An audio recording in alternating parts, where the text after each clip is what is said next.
Hello and welcome. This is the tutorial for version 0.1 of Colorwheel. It's a script that I've developed in collaboration with Brian Knoll and with a lot of help from the people at the Norns study group, Discord server, and like Lines community members in general. This isn't nearly what it's going to be, but the main ideas are all there, and that's what's important, right? So I want to get this in the hands of other people, just to get ideas floating around and have a good sense of, like, I don't know, where it's going. So Colorwheel has two components. The first is a complex function generator, which is a modified version of Kriya for Ansible. The second, which is the unique contribution of this script, is an 8-dimensional array of harmonic spaces coupled with a live performance interface. So this is that live performance interface, but I'm going to show you how to get there. So if you load up Colorwheel, it boots on this screen, which if you use Kriya is very familiar to you. And what we want to do is hit that button in the lower right hand corner, and it's going to take us to the live screen. Now, quick rundown of what the actual Norns controls do. So far nothing, except K2 randomizes a bunch of values, not all values, but a bunch of values. And K3 starts and stops the clock. So I'm going to go ahead and hit K2 now. So we've just generated a random sequence so that we can get going right away. I'm going to hit K3 and we're going to listen to what it sounds like. This is the hexagons patch from Lightbath's Summit pack, and it sounds like this.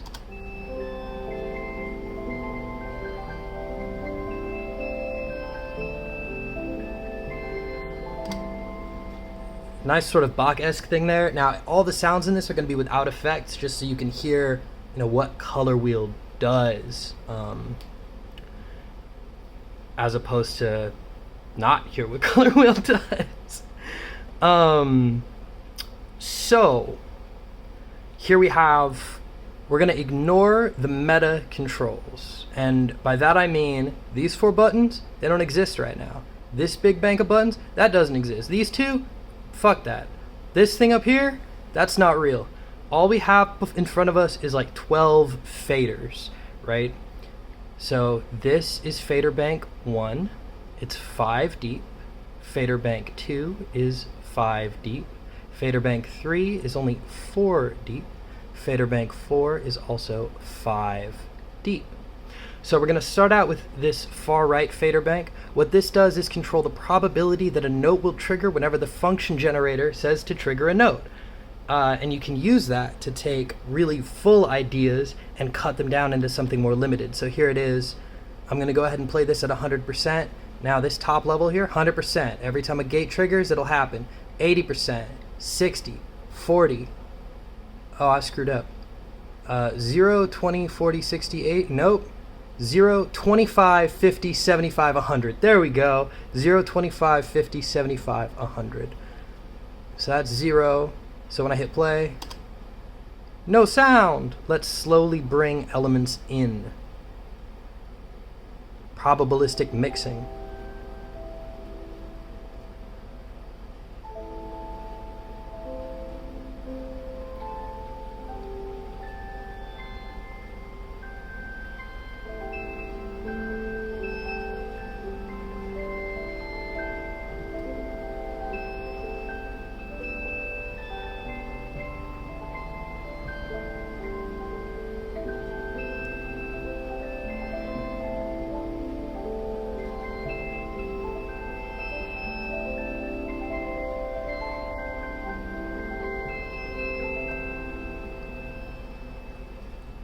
There's a performance technique for you right away, right? If you're like Kriya sequence programmer, you program some Kriya stuff, you do whatever you want with this stuff, doesn't matter. You just have these, woo! Version 0.1. That's also the version on this tutorial, by the way. This is tutorial version 0.1. Stuff is gonna fall over a lot. It's like a stack of books. I got a cold, you know. We're really working today. So if you're someone who's adept at programming Kriya sequences, you can set this up however you want and then do an entire performance just by manipulating these probability variables, right? That's cool. Let's go ahead and focus in on track 1. And to do that, we're just going to keep the probabilities at 0 on all the other tracks, right? So the first column of each fader bank controls track 1, the second controls track 2, then 3, then 4, right? Track 1, track 2, track 3, track 4. Track 1, track 2, track 3, track 4. Track 1, track 2, track 3, track 4, right? So let's bring in track 1 just to hear what it's doing. It's this low thing, so don't pay attention to what I'm about to do, but I'm going to increase its octave. I don't want to confuse you. Now it's more legible. It's at 100% probability so that you can hear all the changes that happen when we manipulate these other variables. So this first fader bank controls an offset for each track. What do I mean by offset? I mean that some value is added to whatever note would be triggered by that function generator, right? In this case, this is right in the middle, right? This is the bottom. 2, 3, 4, 5, right? 1, 2, 3, 4, 5. So up here on top, that's going to increase it by an octave. Listen to that. The bottom is an octave below center, or 2 octaves below where we are now. But what about these in-between spaces? What do those do? Well, these set it to be a fifth relative to your root. So this is, if C is the note that would play, if C is represented by the center value here, then the spot above and below or C are G's. So it changes the harmonic content, but it preserves the existing melodic arc. Octave down from there. Fourth up.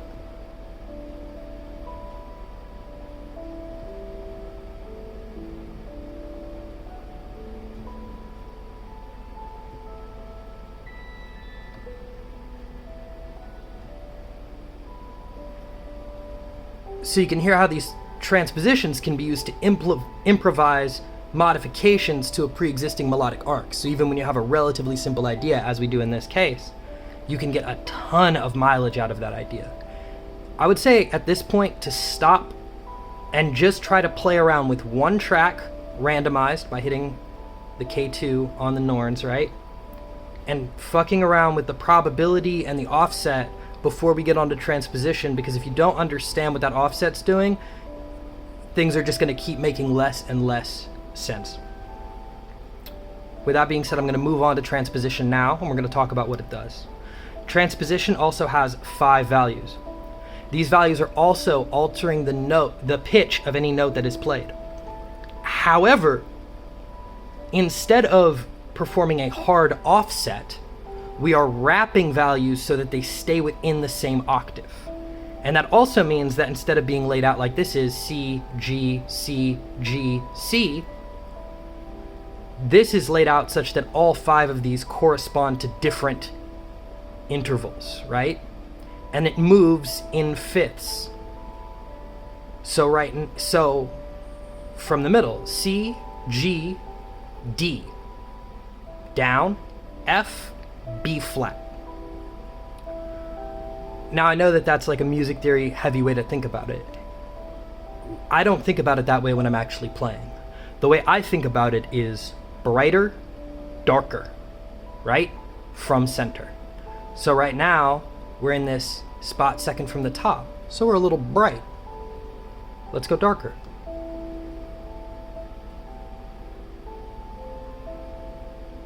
That's darker. Let's go even darker.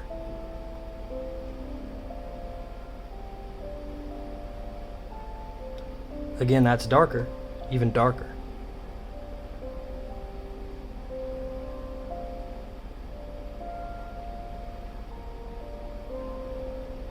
That's even darker. You notice that large jump gave us a pretty dissonant moment when the first note on that jump sounded. So small jumps are really where you want to be.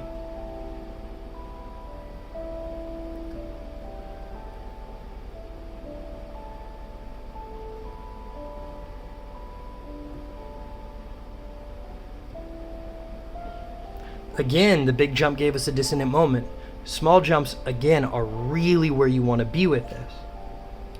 This transpose is part of the secret sauce of what makes Colorwheel so powerful, which will become more obvious once we get into this next set of faders. I would again recommend taking a break, listening to the changes you get out of transpose when you have randomized values running.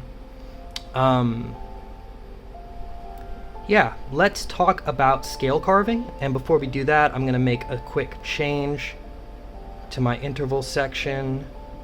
Maybe not.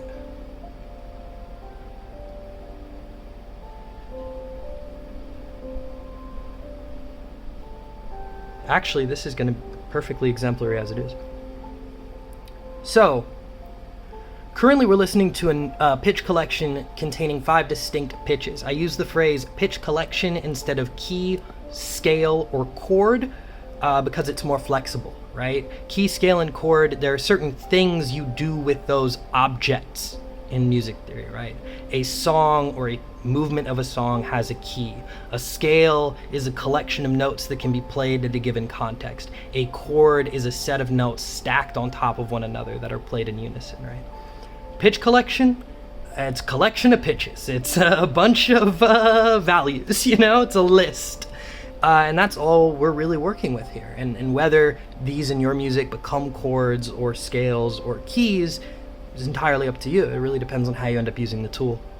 Those are, right, affective top-down determinations, and I'm more interested in describing how the tool actually works. So what's happening is that our contour, the function coming out of our complex function generator, is being quantized to a value every time a note is called. So whenever a gate is reached, it says, play a note. What's our contour doing? And then the contour says, 7. And like, 7's not on my list, buddy. We're going to say it's 6. It rounds to whatever value is present in the pitch collection that you're currently on, right? Transpose determines the shape of that pitch collection. Carve determines its size. So if you have carve fully open, you have a 5-note pitch collection, the most complex option. At its lowest value, you only have 2. And then it adds notes by fifths, if you want to get technical about it, into the pitch collection.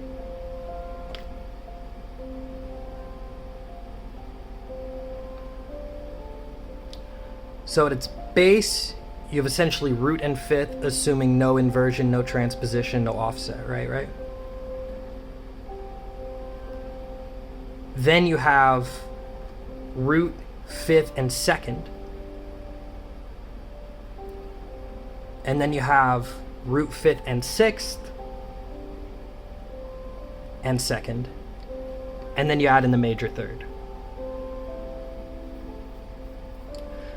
Because all 3 of these settings are per track, you can end up in what are effectively fully chromatic spaces just by manipulating one value.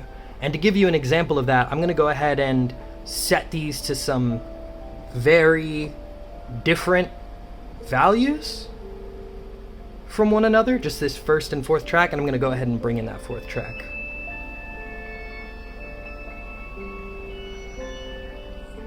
Those aren't even playing the same song anymore, right? This is not a safe piece of equipment. You can pull this into crazy places.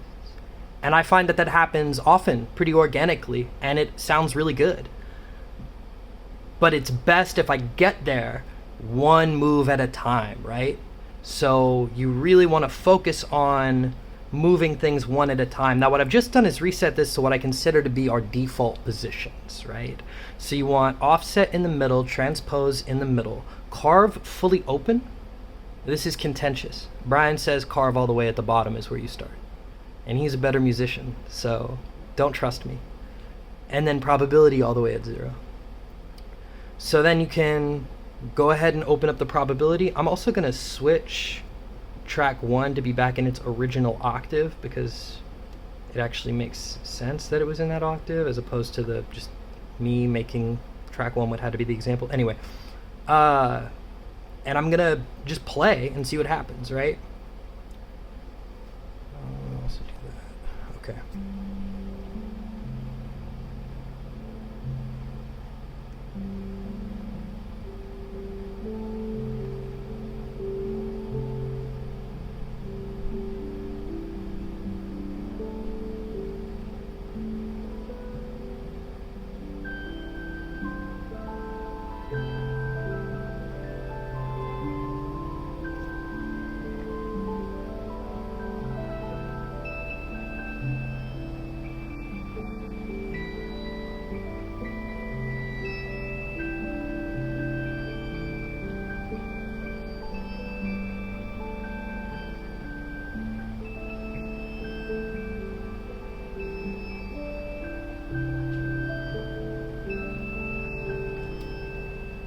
So it's just a quick example of like the kind of space this can get to, like very quickly with a couple of subtle movements, even with me not knowing or listening along to the contour generator enough to actually understand what was going on, right? I'm just like, I don't know, maybe you know? But if you tune into the rhythm of the contours, or better yet, program them by hand, which I'm gonna go ahead and cover in this next part,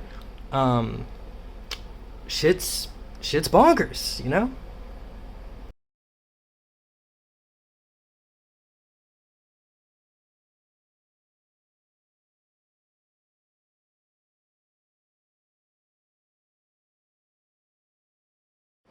Round 2.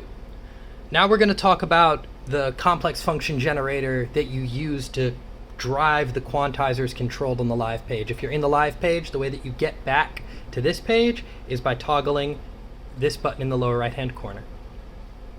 To start, we're going to go ahead and mute tracks 2, 3, and 4. They don't have any information on them, but it's a good moment to mention how mutes work. So you're going to hold this key here, the leftmost key on the bank of 3 lit keys on the bottom row, boom, and then you tap the track button for the track you want to mute. And now they're muted. Trust me. So, little note on layout. These top 7 rows are all going to be where the action happens. And then this bottom row here, you use to determine what page you're on, right? So these are all different pages, and they all do different things. Well, these are different pages. Again, trust me. These 4 buttons determine what track you're on, so we're controlling track 1 right now. On the gate page, it doesn't matter what track you're on, it's always going to be the same page.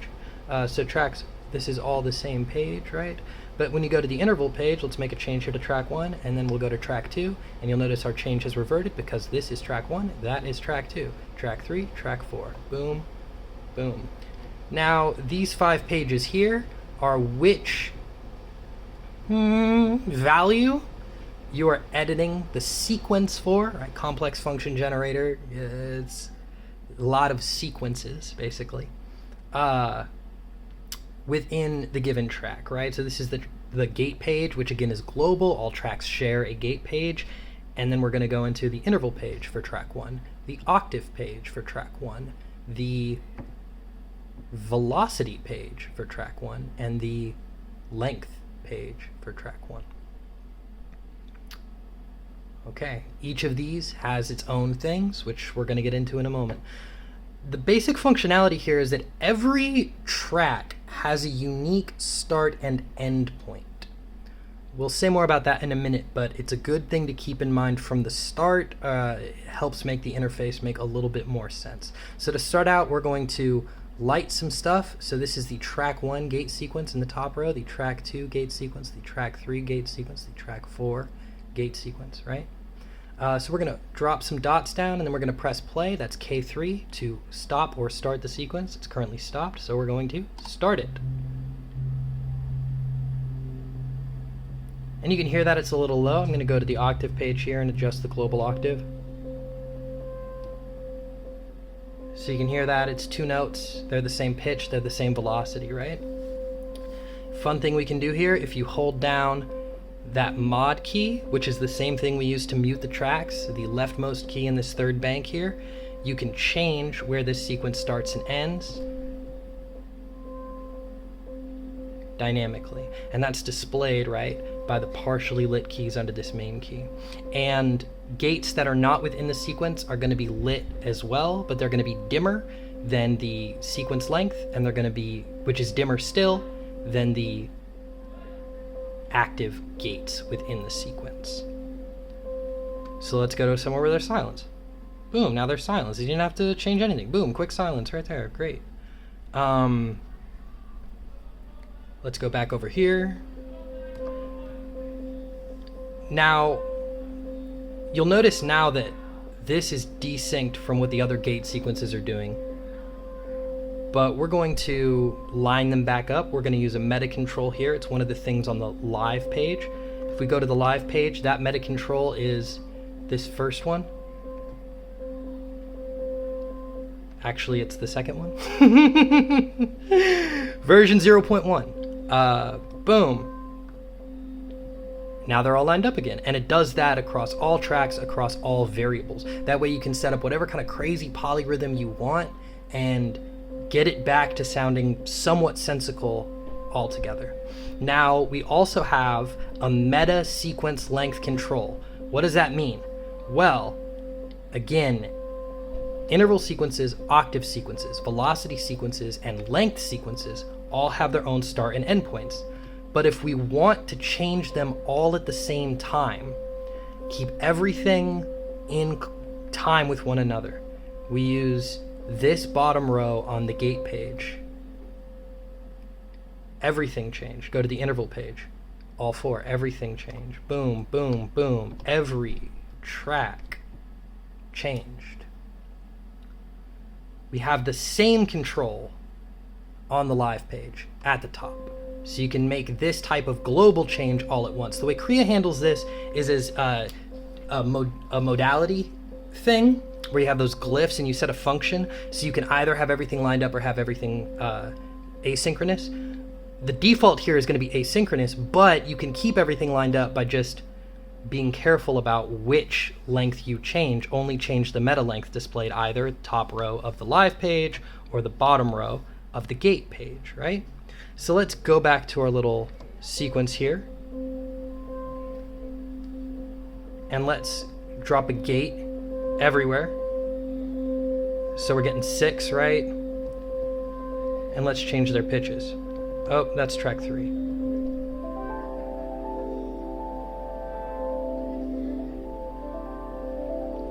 And because we lined everything up, right? These are all lined up with each other.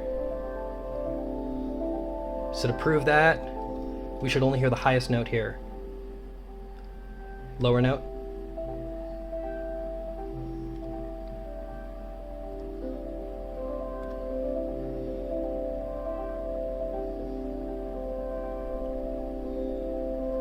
Right? So let's explore the interval page just a little bit more. Here we are at the interval page. The interval page has 5 potential note values. Remember from our carve settings earlier that 5 is the maximum number you can have in your carve. This is a difference again from Kriya, where you typically have 7, because in this case we're dealing with sort of pitch collection fragments. It's better to have them smaller so that you can define a melodic contour and have that be preserved as you move through different types of pitch collections, right? So right now we have a gate on this first value, so let's change that.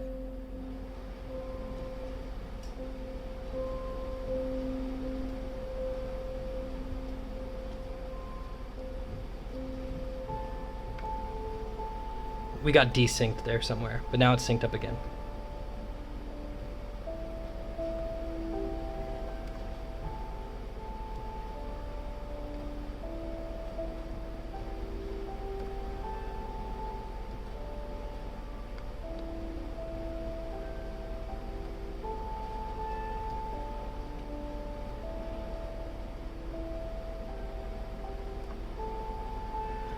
So you have a really simple performance gesture there where you only have one gate laid down and then you can manipulate what note it's playing from your pitch collection, right?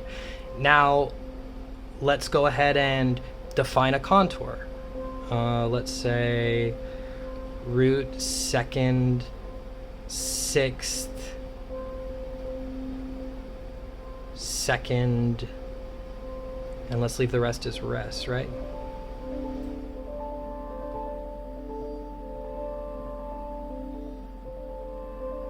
And let's put a gate in here.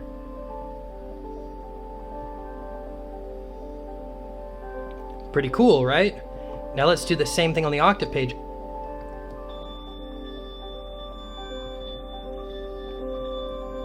Maybe 3 is too high. Now on the octave page, we have a global octave offset, so we can move the whole thing in chunks, and we only have 4 values here, because it's pretty rare you'll have a part that jumps between more than 4 octaves, right? Certain timbres just don't sound good higher up. So this way you can set sort of its range, and then you can set where it is specifically within that range independently. Now let's go ahead and have this octave sequence looping at a different speed, or at a different, rather, sequence length than the other 2 pages. So those are in 6 right now. Let's go ahead and put this in 5.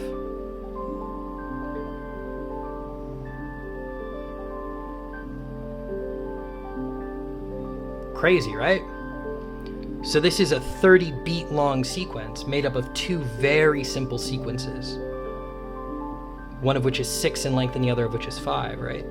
So let's go back over here and let's say we're gonna change that.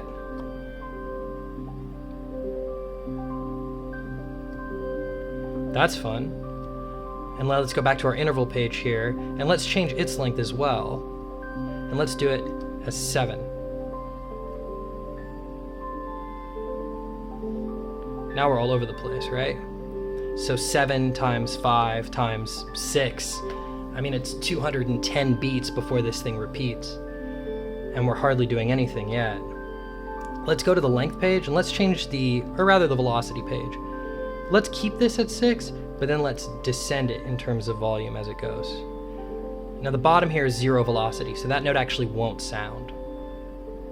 And you can hear the sequence is more sparse.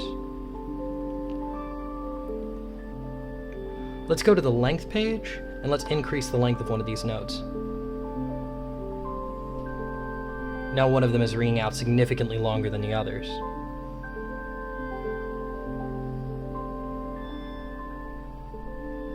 And let's change that to a length of 2. So we get this contrast long note, short note. You hear the staccato one and you hear the one chilling above it?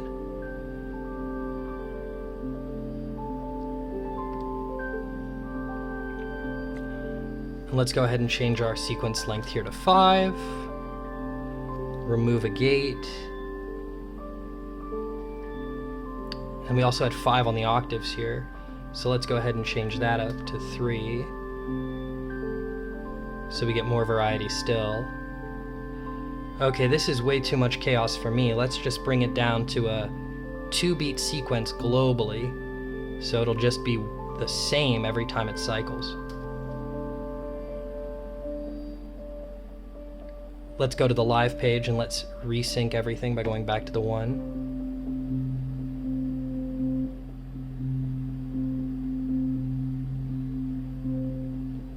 Right? Let's expand it to 6 in length again. Well, we went for 7, but let's ride with it.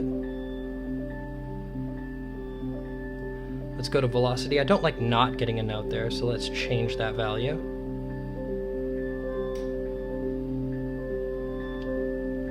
Let's go to length, make them all longer.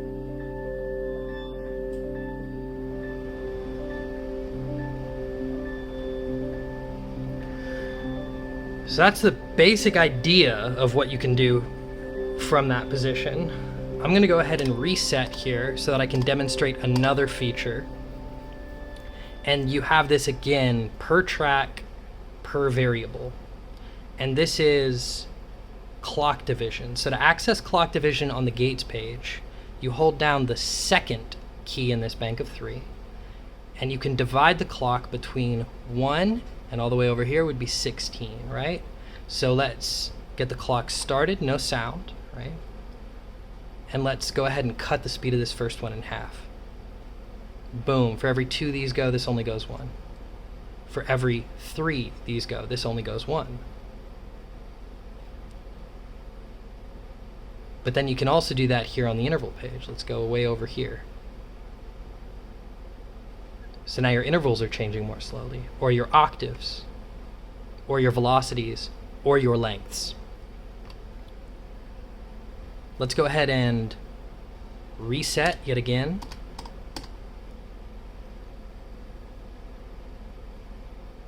Now I'm going to randomize. I'm going to try to describe the results of the randomization. So to start with, we're going to, again, hold this third key here to mute tracks 2, 3, and 4. And then we're going to press K2 to randomize. And then we're going to hit start.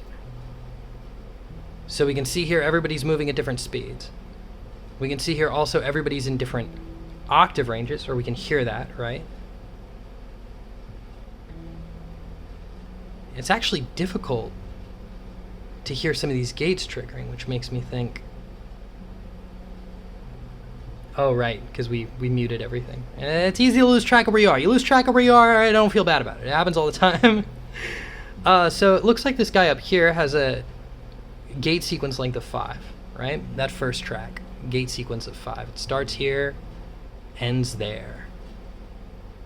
Let's go to the interval page and see what it's doing over here. Okay, so we look at the bottom, that indicates our gate sequence length, and we have 4, 5, 6, 7, and 8.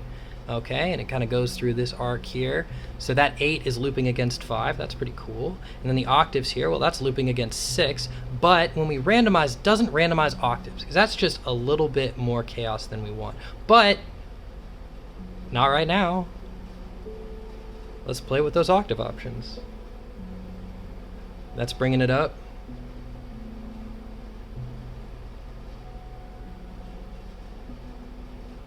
Nice and calm.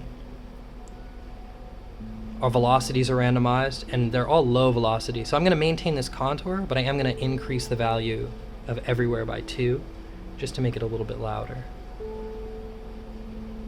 More present. And then our lengths also do not randomize, because again, I felt like that was a little bit too much chaos.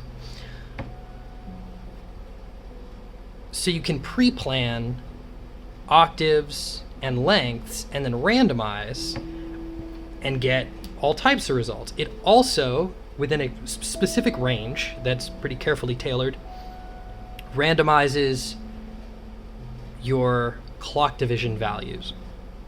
So this top here is going at 1/5 of the established clock, and then 1, and then 5th here in that third voice, and then 3rd here on our 4th voice. So let's bring in the other voices and see what they sound like. Oh, this guy's aggressive. He's going real fast. What does it sound like when we unmute the third voice? Just these occasional little dabbles. 4th voice.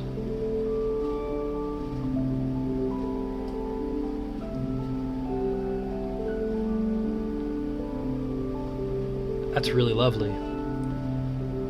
I'm actually just going to run over and start tweaking parameters and give you all the opportunity to hear what this sounds like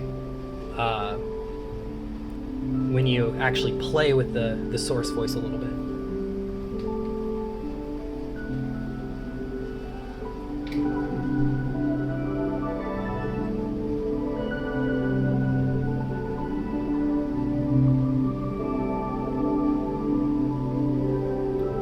Going to the probability page here, and that second voice that was sort of aggressive, we're going to go ahead and lower his probability to 50%, so we only get half as much information from him.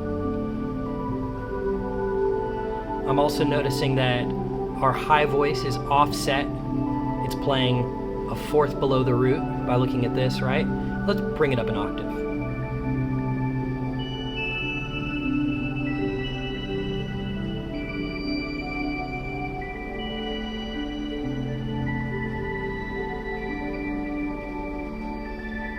In fact, let's slow the whole operation down. I can go to the Norns, parameters, clock, and decrease the clock speed.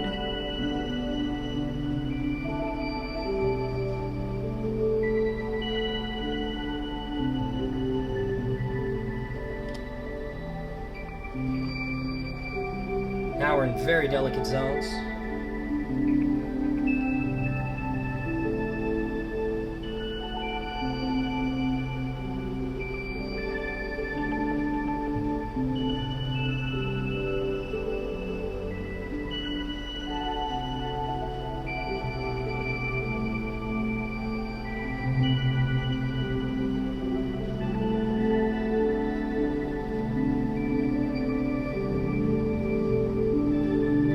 I'm also going to decrease some of our other probabilities, bringing them just under 100%, well, to 75% rather, just to make it a little bit more sparse and harder to predict.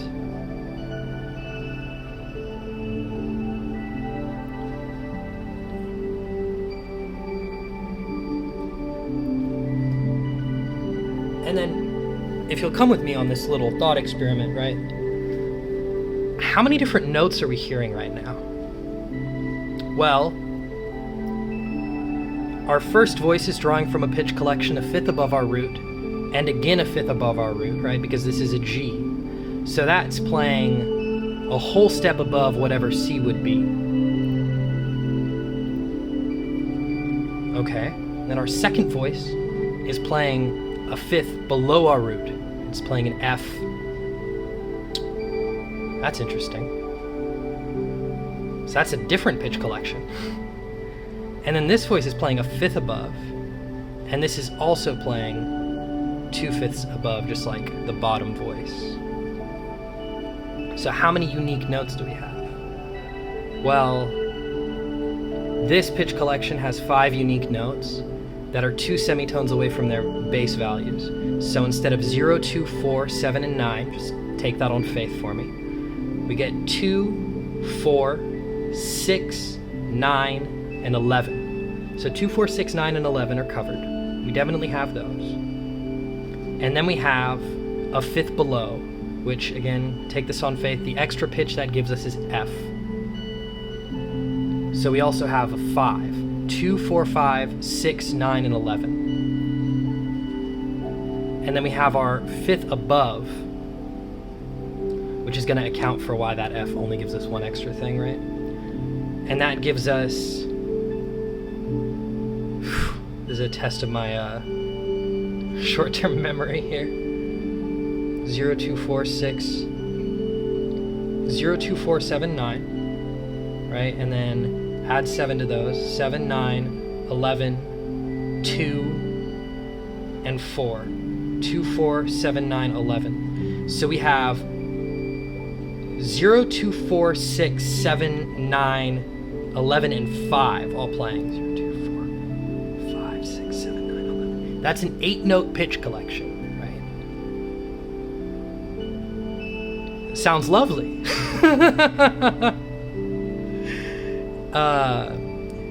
This is a tool you can use to get to significantly more complex harmonic territory than is possible with any other piece of equipment that I'm familiar with. And you can do it all intuitively, or even using randomization. And again, you know, you can get sequences that are this beautiful just playing around with other aspects by yourself, you know, on purpose. The randomness is just a great way to get started, and it's great for the gridless. I'll cover gridless controllers in a later video. It boils down to all of these are exposed as parameters, so you can just wire up a 16N to give you fader control over each of these. Let's talk a little bit about meta controls. So we have, first of all, this that's going to change your sequence, right? To all be the same sequence length. And then we have these. Now, what this does is it moves the whole composition by a fifth, up or down. That's what these two buttons do. or by a second that is 2/5 up or down. So let's listen to what that sounds like.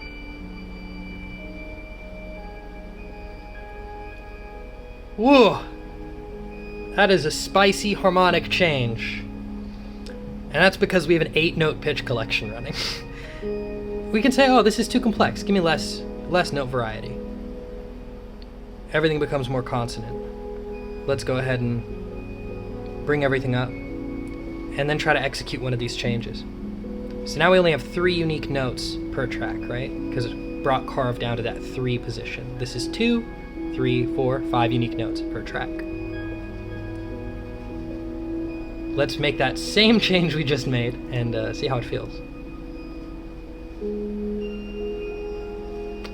Still pretty spicy. Probably because this stuff is sort of all over the place. But let's bring it down to 2.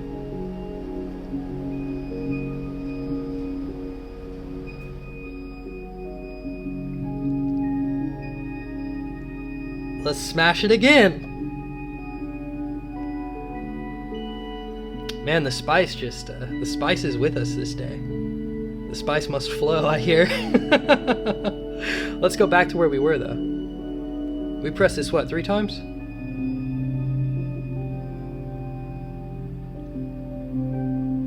Yeah, so you get these pretty interesting kind of angular changes, right? And then you can slowly open up how many notes are involved in the process.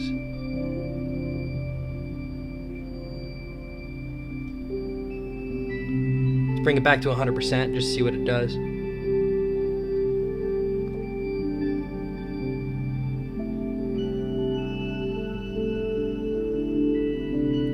Now these move by whole step.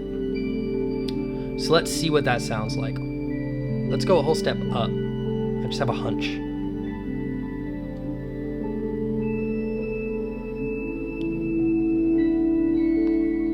Okay, that was a more musical change.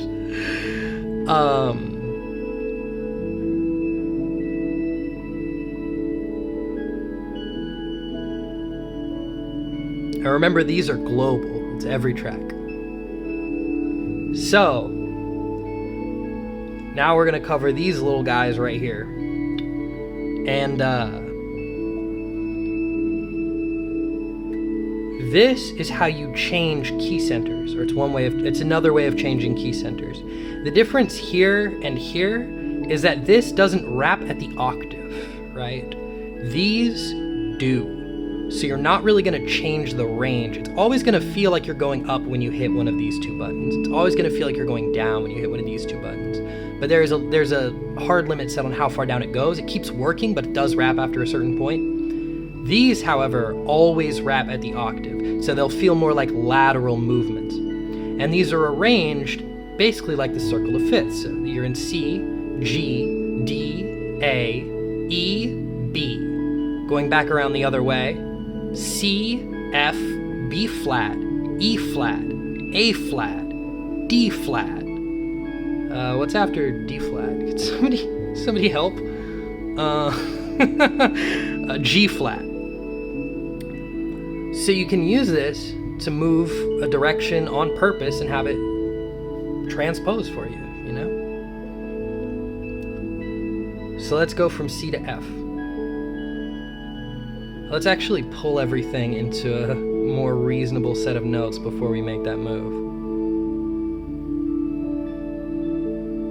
Even that gesture, right?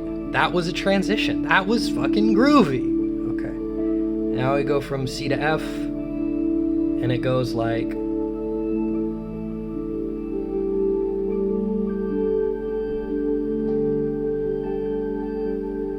and it sounds like moving from C sus2 to F sus2. And remember, you can marry these gestures with one another, which is a level of calculus I've not yet attained. Let's go the same direction one more and be in B flat.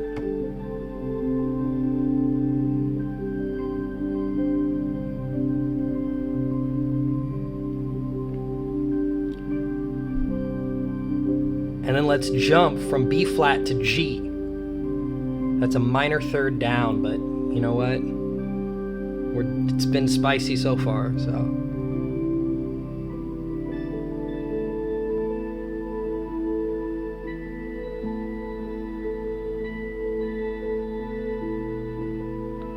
Let's open that up.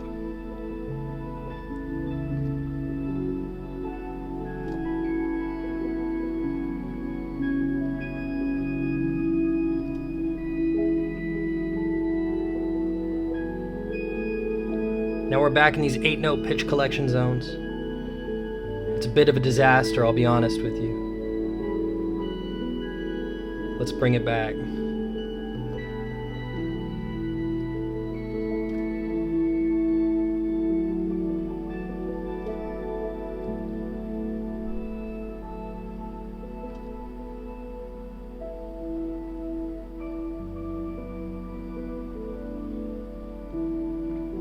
Okay, now let's talk about these two buttons. This first button sets all clock divisions to 1.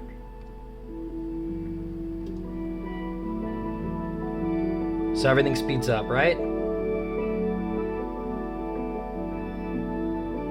I'm going to go ahead and change the release so we get back to something a little more percussive.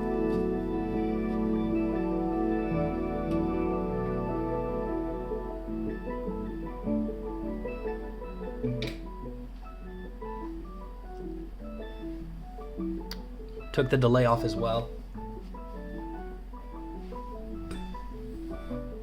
Stepped on my water cup as well.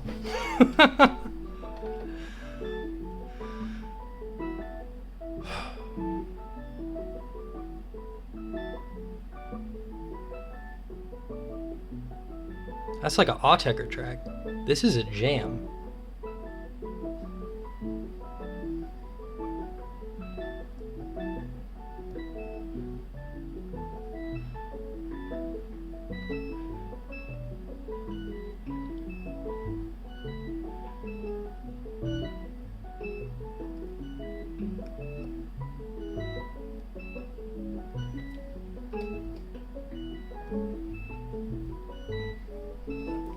Yeah, that's a jam. Okay, probability's down.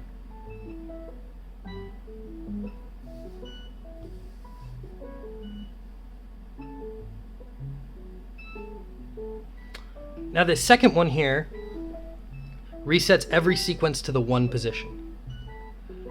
So you can see here everything's moving the same speed. Look here at the clock divisions page. Boom, everything's clock division of 1. Go through the other variables, clock division 1, 1, 1, 1, 1, 1, 1, right? Everything corresponds. And then back here we go like, oh, hey, these aren't all lined up though. These are all doing different things. Well, they're also all different lengths. So let's go ahead and reset them to be the same length for the sake of this demonstration. And we can see, oh, yeah, they're all doing different things in different places. Oh, no. And then we say back to the 1. And now everything's lined up. So if we'll get an exact repeating sequence, 6 beats in length, if we set probability at 100.